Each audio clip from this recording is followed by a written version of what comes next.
ರಾಘು, ನಿನ್ನ ಜೀವನದಲ್ಲಿ ಏನೇನಾಗಬೇಕು ಅದೆಲ್ಲ ಹಾಗೆ ಆಗುತ್ತೆ.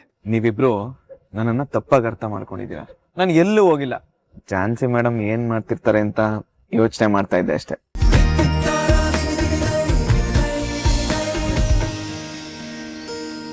ಅವನ್ ಕೆಟ್ಟ ಮನುಷ್ಯ ತಾತ, ಹೆಂಗಸರ್ ದ್ವೇಷಿ. ಆಯ್ತು ಬುದ್ಧಿ, ಅವನು ಸ್ತ್ರೀ ದ್ವೇಷಿ, ಕೆಟ್ಟ ಮನುಷ್ಯ ಅಂತಾನೆ ಇಟ್ಕೊಳ್ಳೋಣ. ಆದ್ರೆ ಅವನ್ ಯಾತಕ್ ನೀನ್ ಪ್ರಾಣ ಕಾಪಾಡ್ತಾ ಇದ್ದ? ನೀನ್ ಪ್ರಾಣ ಉಳಿಸೋದಕ್ಕೆ ಅವನ್ ಯಾಕೆ ಹೋರಾಡಬೇಕಾಗಿತ್ತು ಹೇಳು? ಅದು ಅವನ್ ಮೋಸದ ಇನ್ನೊಂದ್ ಮುಖ ಅಷ್ಟೇ. ನಂಬಿಕೆನ ಗಳಿಸ್ಕೊಳ್ಳೋದಕ್ಕೋಸ್ಕರ ಕಂಡ್ಕೊಂಡಿರೋ ಮಾರ್ಗ.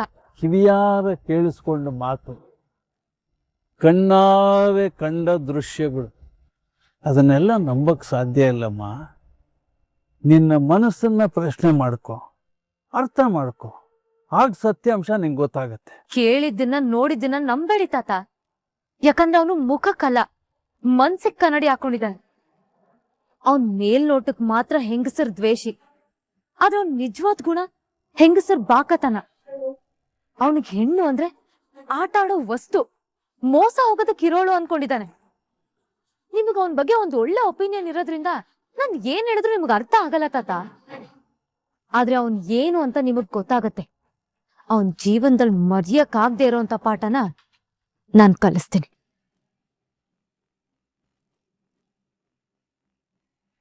ಇದೇನಾಗ್ತಾ ಇದೆ? ರಾಘು ಬಗ್ಗೆ ಇಂಥ ಒಂದು ನೆಗೆಟಿವ್ ಒಪಿನಿಯನ್ ಕ್ರಿಯೇಟ್ ಆಗೋಕೆ ಏನ್ ಕಾರಣ ಇರ್ಬೋದು? ಈ ರೀತಿ ಅವನ ಬಗ್ಗೆ ಕೆಟ್ಟದಾಗಿ ಹೇಳಿರೋರಾದ್ರೂ ಯಾರು?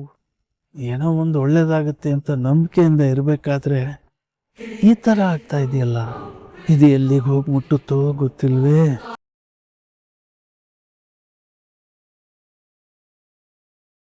ತಾತ, ಟೈಮ್ ಆಯ್ತು, ಹೋಗಿ ಮಲ್ಕೊಳ್ಳಿ. ನಂಗೆ ಗೊತ್ತಾಗ್ಲೇ ಇಲ್ಲಮ್ಮ.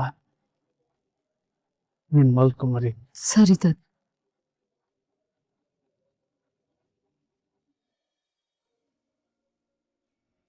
ಮೊದಲನೇದಾಗಿ ಸಾರಿ ಮೇಡಮ್, ಯಾಕಂದ್ರೆ ನಾನು ನಿಮಗೆ ಬೇಕು ಅಂತಾನೆ ಸ್ವಲ್ಪ ಬೇಜಾರು ಮಾಡ್ತಾ ಇದ್ದೀನಿ.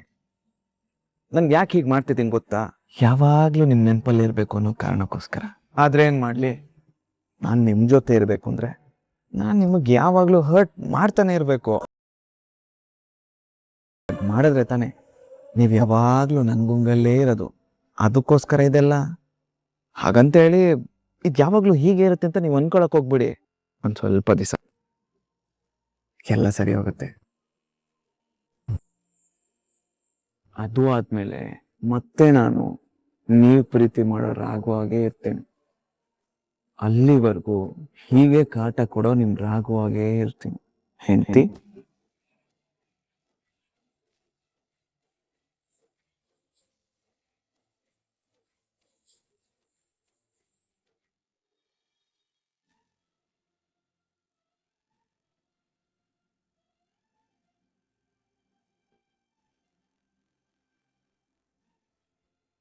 ಅಳಿಯಂದ್ರೆ ಒಳ್ಳೇದಾಗ್ಲಿ. ಆದಷ್ಟು ಬೇಗ ನಮಗೆ ಗುಡ್ ನ್ಯೂಸ್ ಕೊಟ್ಬಿಡಿ.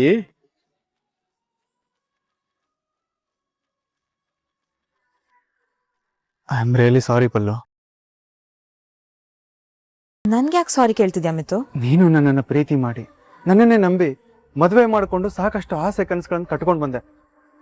ಆದ್ರೆ ನಾನು ಒಬ್ಬ ಗಂಡನಾಗಿ ನೀನು ಕೊಡಬೇಕಾಗಿರೋ ಪ್ರೀತಿನೇ ಕೊಡಲೇ ಇಲ್ಲ. ಈ ದಿನಕ್ಕೋಸ್ಕರ ಇಷ್ಟು ದಿನ ಕಾಯಿಸ್ಬಿಟ್ಟೆ. ಇಲ್ಲ ಮಿತು, ಇದ್ರಲ್ಲಿ ನಿನ್ ತಪ್ಪಿಗಿಂತ ನನ್ ತಪ್ಪೇ ಹೆಚ್ಚಿದೆ. ನಾವ್ ಇಷ್ಟ ದಿನ ಕಾಯ್ದಿದ್ದಕ್ಕೆ ನನ್ ಸ್ವಾರ್ಥನೇ ಕಾರಣ. ಕರ್ಮ ರಿಟರ್ನ್ಸ್ ಅಂತ ಹೇಳ್ತಾರೆ ನೋಡು, ಅದ್ ನನ್ ವಿಷಯದಲ್ಲಿ ತುಂಬಾ ಬೇಗನೆ ಆಗೋಯ್ತು.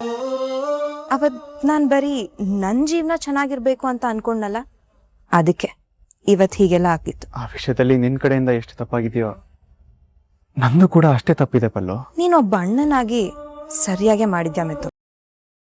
ಆದ್ರೆ ನಾನು ಅವತ್ ಕೊಟ್ಟು ತಗೊಳ್ಳೋದು ಅಂತ ಮಾತು ಬಂದಾಗ ನಮ್ಮ ಅಣ್ಣನ ಲೈಫ್ ಬಗ್ಗೆ ಯೋಚನೆ ಮಾಡದೆ ಒಪ್ಕೊಂಡಿದ್ದು ನನ್ ಸ್ವಾರ್ಥ. ಅವತ್ತೇ ನಾನು ಅಮ್ಮಂಗೆ ಕಡ್ಡಿ ಮುರಿದಾಗೆ ನಾನ್ ಸಂತೋಷವಾಗಿರೋದ್ ಎಷ್ಟು ಮುಖ್ಯನೋ ಅಣ್ಣನ್ ಖುಷಿನೂ ಅಷ್ಟೇ ಮುಖ್ಯ ಅಂತ ಹೇಳಿದಿದ್ರೆ ಇವತ್ತಿಷ್ಟೆಲ್ಲ ಆಗ್ತಾನೆ ಇರ್ಲಿಲ್ಲ. ಅದ್ರ ಜೊತೆಗೆ ನಾನು ಅನಿತಾ ತಾಳಕ್ ತಕ್ಕ ಕುಣ್ದೆ. ಒಬ್ಬ ಅಣ್ಣನಾಗಿ ಯೋಚನೆ ಮಾಡ್ದೆ, ನಿನ್ ಗಂಡನಾಗಿ ಯೋಚನೆ ಮಾಡ್ಬೇಕಾಗಿತ್ತು. ಇಲ್ಲ ಮಿತು, ಇವತ್ ತಂಗಿ ಜೀವನ ಚೆನ್ನಾಗಿರ್ಬೇಕು ಅಂತ ನಮ್ಮ ಅಣ್ಣ ಮಾಡಿದ್ ಸರಿ ಅಂದ್ಮೇಲೆ ಅವತ್ ನೀನ್ ಮಾಡಿದ್ದು ಸರಿನ.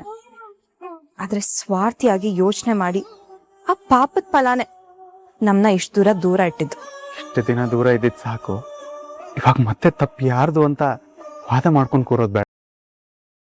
ಇವತ್ತು ನಾವಿಬ್ರು ಒಬ್ರಾಗೋ ದಿನ, ನಮ್ಮ ಜೀವನದ ದಿಕ್ಕನ್ನೇ ಬದಲಿಸೋ ದಿನ. ಸೊ ಎಲ್ಲ ಮರೆತು ಬರೀ ಈ ರಾತ್ರಿ ಬಗ್ಗೆ ಮಾತ್ರ ಯೋಚನೆ ಮಾಡೋಣ.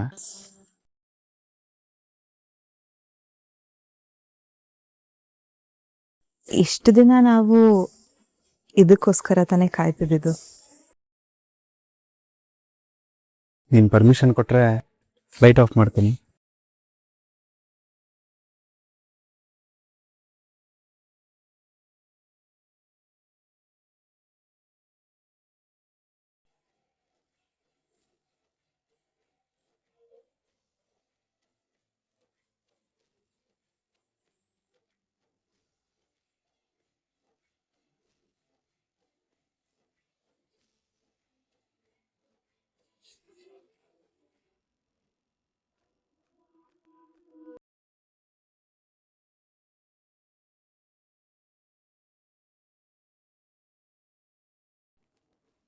ಅನಿತಾ, ಟೈಮ್ ಆಯ್ತು ಕಣೆ.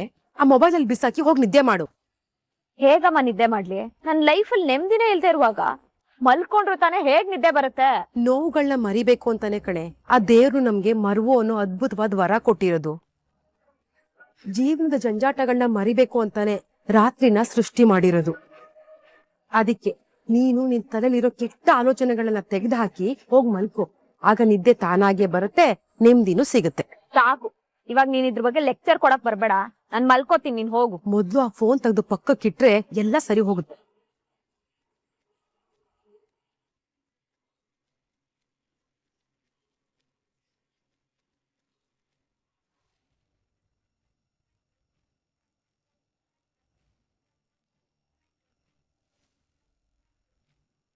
ಏನಿದು ಈ ರೀತಿ ರೆಡಿ ಆಗಿದ್ದಾಳೆ? ಯಾಕೆ ಹಿಂಗ್ ರೆಡಿ ಆಗಿದ್ದಾಳೆ?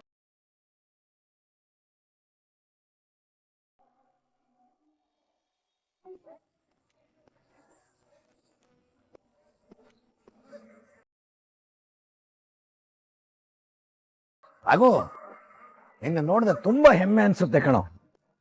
ಪ್ರತಿಯೊಂದು ಮನೆಗೂ ನಿನ್ನಂತ ಒಬ್ಬ ಮಗ ಇರಬೇಕು. ಆಗ ಮನೆಯವರು ಚೆನ್ನಾಗಿರೋದ್ರಲ್ಲಿ ಯಾವುದೇ ಅನುಮಾನ ಇಲ್ಲ ಕಣೋ. ದೊಡಪ್ಪ, ನಾನು ನನ್ನ ಕರ್ತವ್ಯ ಮತ್ತೆ ಜವಾಬ್ದಾರಿನ ನಿಭಾಯಿಸ್ತಾ ಇದ್ದೀನಿ ಅಷ್ಟೇ. ಚಿಪ್ಸ್ ಹೇಳಿ. ಇವನ್ಗೆ ಪಲ್ಲವಿದ ದೊಡ್ಡ ಚಿಂತೆ ಆಗೋಗಿತ್ತು ಅಂಕಲ್. ಇವಾಗ ಸದ್ಯಕ್ಕೆ ಹೇಗೋ ಎಲ್ಲ ಅನ್ಕೊಂಡಿರೋ ತರ ಆಗ್ತಾ ಇದೆ. ಇವತ್ ನಿಮ್ ಖುಷಿನ ಮಗ?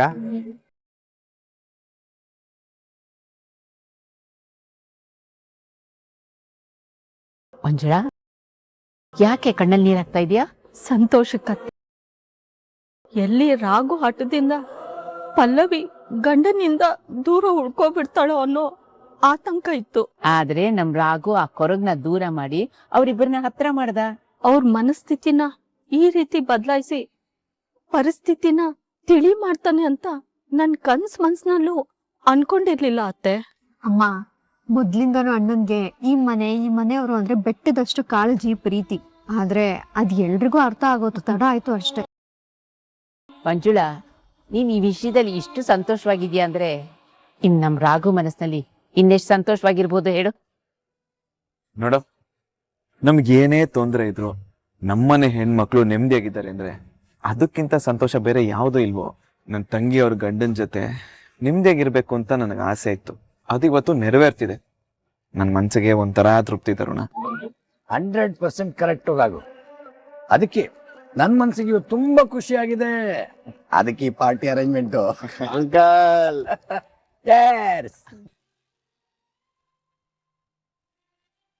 ಇನ್ನೇನಿಲ್ಲಪ್ಪ, ಎಲ್ಲ ಒಂದೊಂದಾಗಿ ಸೆಟ್ರೇಟ್ ಆಗ್ತಾ ಇದೆ.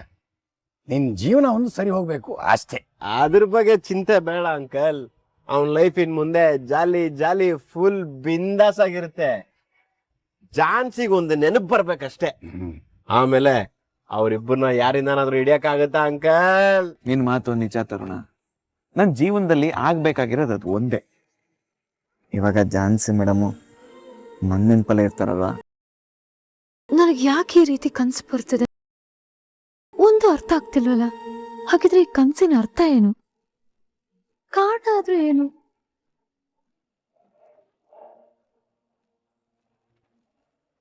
ರಾಘು, ಲೋ ರಾಘು, ನಿನ್ನೆ ಕಣೋ.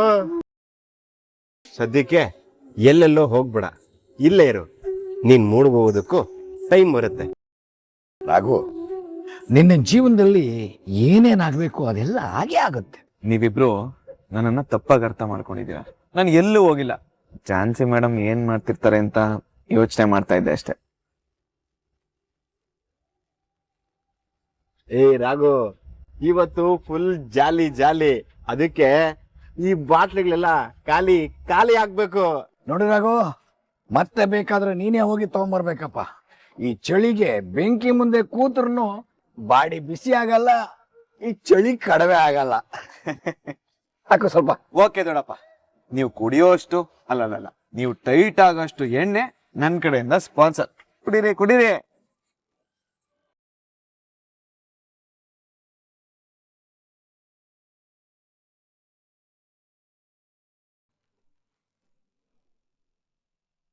ಅವನು ಪ್ರಾಜೆಕ್ಟ್ ವಿಷಯವಾಗಿ ಬಾಂಬೆಗೆ ಅಂತ ಹೋಗಿದ್ದಾನಮ್ಮ.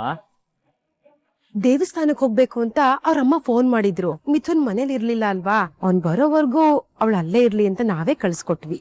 ದೇವಸ್ಥಾನಕ್ಕೆ ಈ ಟೈಮಲ್ಲಿ ಹೋಗಕ್ಕೆ ಸಾಧ್ಯ ಇಲ್ಲ. ಈ ರಾತ್ರಿಲಿ ಈ ರೀತಿ ರೆಡಿಯಾಗಿ ಸಾಂಗ್ ಎಲ್ಲ ಸ್ಟೇಟಸ್ ಹಾಕೊಂಡಿದ್ದಾಳೆ. ಇದೇ ಟೈಮಲ್ಲಿ ಅಣ್ಣನು ಮುಂಬೈಗೆ ಹೋಗಿದ್ದಾನೆ ಅಂತ ಹೇಳ್ತಾ ಇದ್ದಾರೆ. 2 ಡಾಟ್ ಕನೆಕ್ಟ್ ಮಾಡಿ ನೋಡ್ತಿದ್ರೆ ಏನೂ ಮಿಸ್ ಹೊಡಿತಿದ್ಯಲ್ಲ. ಇಲ್ಲ, ಮೊದ್ಲು ಇದಕ್ಕೆ ಕ್ಲಾರಿಟಿ ತಗೋಬೇಕು. ಈಗ್ಲೇ ಕ್ಲಾರಿಟಿ ತಗೋಬೇಕು.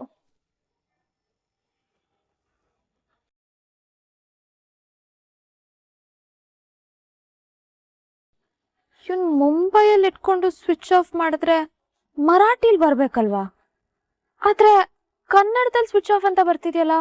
ಹಾಗಾದ್ರೆ ಇವನ್ ಇಲ್ಲೇ ಎಲ್ಲಾದ್ರೂ ಇರ್ಬೇಕು. ಅಂದ್ರೆ ಪಲ್ಲವಿ ಮನೆಗೆ ಹೋಗಿದ್ದಾನಾ?